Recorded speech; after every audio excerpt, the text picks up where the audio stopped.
পাৰ্থিব আৰু অপাৰ্থিব মানে যিবিলাক জীয়াই থকা যিবিলাক জীৱ-জন্তু আছে আৰু আমাৰ মানুহ আছে তাৰ মাজত আমাৰ যিটো পাৰ্থক্য সেই পাৰ্থক্যটো নিৰ্ধাৰণ কৰা বস্তুটোৱে হৈছে শিক্ষা।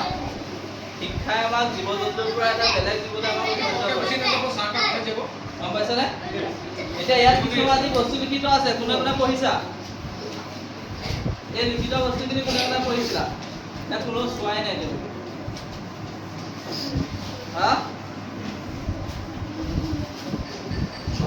শিক্ষা আজি আমি স্কুললৈ আহিছো, আজি আমাক চৰকাৰে স্কুললৈ আনিছে এনেকুৱা নহয়। অতীজৰ পৰা শিক্ষাৰ গুৰুত্ব বহুত আছে। যিসকল প্ৰাচীন যিবিলাক ঋষি মনীষী ব্যক্তি আছিলে সেইসকলে তেতিয়াই দিনতে স্কুললৈ গৈছিলে। তেওঁলোকেতো ঘৰ এৰি থৈ গৈছিলে। 12 বছৰ হ'ল মাত্ৰ তেওঁলোকে ঘৰ এৰি থৈ মাক দেউতাকক এৰি থৈ গুৰু গৃহত পঢ়িবলৈ যায়। তোমালোকৰ যেনেকৈ এতিয়া বৰ্ডিং স্কুল আছে তেনেকৈ তেওঁলোকে আগতে মাক দেউতাকক এৰি গুৰু গৃহত গৈ পিনে শিক্ষা গ্ৰহণ কৰে। গুৰু গৃহত থাকি লয়, তাত ভাত বনোৱা নিজে কৰে, খৰি নিজে আনিব কাটি, আৰু ধুনীয়া ধুনীয়া ড্ৰেছ পিন্ধি নাথাকে, একদম সাধাৰণ ড্ৰেছ পিন্ধি থাকে, সাধাৰণ কাপোৰ পৰিধান কৰি থাকে। গতিকে সেই শিক্ষাৰ কিছুমান কথা, মূল কথা কেইটামান ইয়াত লিখিত আছে, সেইকেইটা তোমালোকক অৰ্থ বুজাই দিম, বেছি দীঘলীয়া নকৰোঁ। আমাৰ কিছুমান হিন্দু শাস্ত্ৰত লিখিছোঁ মই, আৰু তোমালোকৰ খ্ৰীষ্টিয়ানৰ বাইবেলৰ এটা লিখিত আছে, আৰু পুৰাণৰ মই এটা লিখিত আছে। মানে ইয়াৰ দ্বাৰা এইটোৱে বুজাব বিচাৰিছোঁ যে শিক্ষাটো কোনো ধৰ্মৰ পৰিধি বস্তু নহয়। শিক্ষাই ধৰ্মতকৈ ওপৰত। শিক্ষা হৈ গ'ল ধৰ্মতকৈ ওপৰত। যিটো বস্তু ধৰ্মই দিব নোৱাৰে সেইটো বস্তু শিক্ষাই দিব পাৰিব। আৰু ধৰ্ম ল'বলৈ হ'লেও তুমি শিক্ষা হ'ব প্ৰয়োজনীয়তা আছে। গতিকে শিক্ষা ল'লেহে তুমি ধৰ্ম ল'ব পাৰিবা। সেইটো কাৰণে স্কুলত বিদ্যালয়ত আহোঁতে প্ৰথমতে তোমালোকৰ যিখিনি পাঠ্যপুথি আছে, যিখিনি শিক্ষা আছে, সেইখিনি তোমালোকে গুৰুত্ব সহকাৰে ল'বলৈ চেষ্টা কৰিবা। তেতিয়াহে তোমালোকৰ খ্ৰীষ্টিয়ান ধৰ্মই হওক বা বেলেগ কিবা ধৰ্মই হওক, তেতিয়া সেই মূল যিখিনি কথা সেইখিনি তোমালোকে অধ্যয়ন কৰিবলৈ প্ৰকৃত ব্যৱহাৰিক দিশত তোমালোকে সেইখিনি বস্তু সাৰ্থক কৰিবৰ কাৰণে সফল হ'বা। এতিয়া ইয়াত যজুৰ্বেদ বুলি হিন্দু ধৰ্মৰ আমাৰ এখন বেদ, 4খন বেদ আছে, সামবেদ, যজুৰ্বেদ, অৰ্থবেদ আৰু ঋগ্বেদ। তাৰ ভিতৰত যজুৰ্বেদত কৈছে বিদ্যা অমৃতত্ব, অৰ্থাৎ বিদ্যা হৈছে অমৃত ফল দিয়ে বিদ্যাই। অমৃত হৈছে যিসকল দেৱতা আছিলে, সেই দেৱতাসকলে অমৃত পান কৰাৰ পিছত তেওঁলোক অমৰ হৈ গৈছে, তেওঁলোক কেতিয়াও মৃত্যু নহয়। তেনেকৈ যিবিলাক বিদ্যাৱান ব্যক্তি, যিবিলাক ব্যক্তিয়ে শিক্ষা আছে, সেইবিলাক ব্যক্তিৰ জীৱনত কেতিয়াও মৃত্যু নহয়। আজি জুবিন গাৰ্গ মৰি গ'ল, কিন্তু জুবিন গাৰ্গক কোনোবাই পাহৰিব পাৰিছে জানো? জুবিন গাৰ্গ সঁচাকৈ মৰিছে জানো? এতিয়াতো চবেই জুবিন ক্ষেত্ৰলৈ গৈ আছে, তাত হিন্দু, মুছলমান, খ্ৰীষ্টিয়ান কোনোতো পৰিধি নাই, চব মানুহ গৈছে জুবিন ক্ষেত্ৰত। তাত কোনোবা হিন্দু মানে আহিব পাৰিব বুলি কোনোবাই কৈছে, বা মুছলমান আহিব, খ্ৰীষ্টিয়ান আহিব বুলি চব গৈছে। তেনেকৈ যাৰ শিক্ষা আছে সেই মানুহ অমৃত মানে অমৰ হৈ যায়। সেই মানুহৰ কেতিয়াও মৃত্যু নহয়, কেৱল মানুহৰ শৰীৰটো মৃত্যু হয়, সেই মানুহটো জীয়াই থাকে। তাৰপিছত কৈছে গীতাৰ মতে নহি পবিত্ৰম বিদ্যম, মানে বিদ্যাতকৈ পবিত্ৰ বস্তু একো নাই। বিদ্যাতকৈ পবিত্ৰ বস্তু একো নাই। আজি বিদ্যা এনেকুৱা এটা বস্তু যিটো বস্তু লাভ কৰাৰ পাছত তোমালোকে খ্ৰীষ্টিয়ান ধৰ্মৰ বাইবেলৰ নিচিনা পবিত্ৰ গ্ৰন্থখন পঢ়িব পাৰিবা। যদি পঢ়িবই নোৱাৰা, কিছুমানে এতিয়া আখৰ চিনি নাপায়, ABCD চিনি নাপায়, সেই পঢ়িবই নোৱাৰিলে সেই মেইন কথাকেইটা, তাৰ যিকেইটা সাৰমৰ্ম সেইকেইটা কেনেকৈ অধ্যয়ন কৰিব পাৰিব? নোৱাৰিলে। সেই পবিত্ৰ কথাকেইটাৰ তেওঁ বঞ্চিত হ'ল।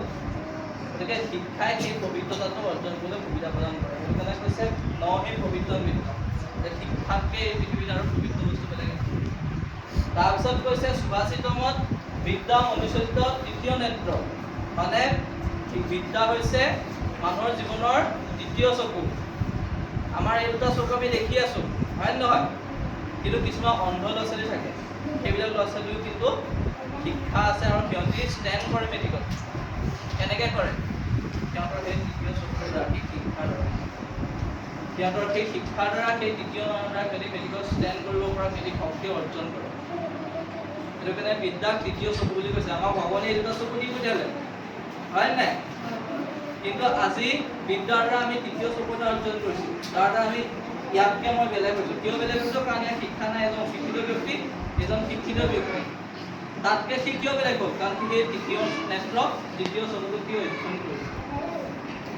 তাৰপিছত কৈছে উপনিষদত মাতা ৰক্ষতি, তেনেকৈ মাকে কি কয়? নিজৰ ল'ৰা ছোৱালীটোক কেতিয়াও মাকে এৰি দিব নোৱাৰে। মাকে সদায় ল'ৰা ছোৱালীটোক বুকুৰ মাজত ধৰি ৰাখে, ৰক্ষা কৰে। পিতা হেতু নিযুক্তে, মানে মানে দেউতাকে সদায় কষ্ট কৰি হাজিৰা কৰি হ'লেও ল'ৰা ছোৱালীটোক ধুনীয়াকৈ খাদ্য গ্ৰহণ কৰিব পৰাকৈ বা জীৱন নিৰ্বাহ কৰিব পৰাকৈ জীয়াই ৰাখিব পৰাকৈ কষ্ট কৰে। তেনেদৰে শিক্ষাই মাকৰ নিচিনাকৈ ল'ৰা ছোৱালীক বুকুত বান্ধি ৰাখে। শিক্ষাই তেনেকৈ দেউতাকৰ নিচিনাকৈ ল'ৰা ছোৱালীক জীৱনটো চলিবৰ কাৰণে, ল'ৰা ছোৱালীয়ে জীৱনটো কষ্ট নোহোৱাকৈ থাকিবৰ কাৰণে শক্তি প্ৰদান কৰে। কান্তেব মানে যেনেকৈ এজন পুৰুষক এজনী নিজৰ পত্নীয়ে স্বামীৰ নমনীয় ক্ষেত্ৰতে কি কৰে, তেওঁক সকলো বিপদতে লগ দিয়ে। নিজৰ পত্নীগৰাকীয়ে নিজৰ স্বামীজনক, ৱাইফে নিজৰ হাজবেণ্ডক সকলো বিপদতে কি কৰে, সংগ দিয়ে। তেনেকৈ শিক্ষাই মানুহক বিপদত সংগ দিয়ে। আজি তুমি বেংক এটালৈ গ'লা, বেংকত গৈ যদি তুমি পঢ়িবই নোৱাৰা, তেতিয়াহ'লে ফৰ্মখন, ডিপজিট ফৰ্মখন তুমি পইচা থ'বলৈ কেনেকৈ ফিল আপ কৰিবা? কেনেকৈ ফিল আপ কৰিবা? সেইখিনি সময়ত তুমি বেলেগ এজনক ক'ব লগা হ'ল, মোক এখন ফিল আপ কৰি দিয়ক। কিন্তু যদি তোমাৰ শিক্ষা থাকে তেতিয়াহ'লে তুমি সেইখন নিজেই ফিল আপ কৰিব পাৰিবা। মানে যেনেধৰণে স্বামীক নিজৰ পত্নীয়ে সংগ দিয়ে, শিক্ষাই তোমাক সেই জেগাটোত সংগ দিয়ে।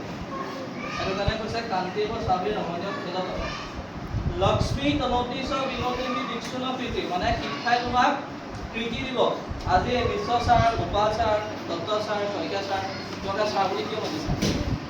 কাৰণ তেওঁলোকে শিক্ষা অৰ্জন কৰিছে, তেওঁলোকে সেইকাৰণে প্ৰীতি লাভ কৰিছে। প্ৰীতি মানে সন্মান।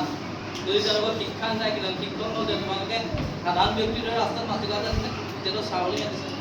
গতিকে শিক্ষাই সেইটো প্ৰীতিমান প্ৰদান কৰে। শিক্ষাই লক্ষ্মী প্ৰদান কৰে।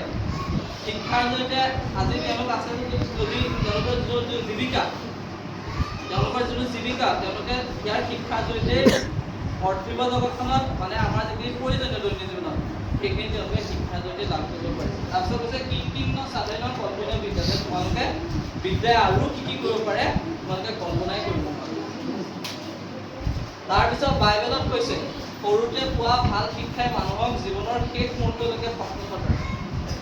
তোমালোকে সৰুতে যিবিলাক শিক্ষা ল'বা, সেই শিক্ষাবিলাক তোমালোকে যদি সাজে প্ৰকৃততে তোমালোকে ল'ব পাৰা, তেতিয়াহ'লে তোমালোকৰ জীৱনৰ শেষ মুহূৰ্তলৈকে সেই শিক্ষাখিনি, সেই আচৰণখিনি তোমালোকৰ এজন ভাল মানুহ বনাই দিব। তোমালোকৰ সেইটো বাইবেলতে কৈছে। তাৰপিছত পুৰাণত, মুছলমানসকলৰ এখন পবিত্ৰ গ্ৰন্থ পুৰাণত কৈছে চূৰা আৰ আলাক, মানে পঢ়া। তোমালোকে যদিও কিবা বেলেগ কৰিবৰ কাৰণে তোমালোকে চেষ্টা কৰা নাই, কিন্তু তোমালোকে এইটো কাৰণেই পঢ়া, কাৰণ যিজনে তোমালোকক সৃষ্টি কৰিছে ভগৱান, সেইজনক জানিবৰ কাৰণে পঢ়া। গতিকে এই পবিত্ৰ গোটেইখন গ্ৰন্থৰ কথা মই ক'লোঁ, তাৰ আলমত শিক্ষা কি হয়, গতিকে তোমালোকে শিক্ষাৰ মৰ্ম বুজিব বুলি মই আশা কৰিছোঁ। আৰু ইয়াকে কৈ আমাৰ যিটো দ্বিতীয় দফা অধ্যায়ৰ আজিৰ কাৰ্যসূচী মই সামৰণি কৰিছোঁ।